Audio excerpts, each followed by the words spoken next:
So ayan, update lang muna tayo dito sa ginagawa ko ng arcade bar top design. So ang request ni client is makaiba ng timer yung player 1 sa player 2. So dito ko nilagay yung timer ng player 1 at dito naman yung timer ng player 2. Okay, so tapos yung butas nito sa harapan is dito ko ilalagay yung speaker.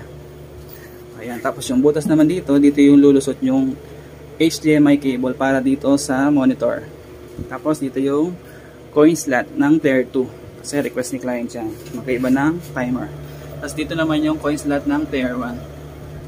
Okay, so bali nabuo ko na to, nabuo na namin. Tapos ang gagawin na lang namin dito, ilalagyan namin ng wood primer, tapos liha, tapos putty, then yung final coat nya, final paint, yung color paint nya. Okay, so ang lalagay namin dito is request ni client, yung pula yung side, tapos yung top, tapos puti yung sa harapan. So yun lang muna yung update ngayon. Salamat.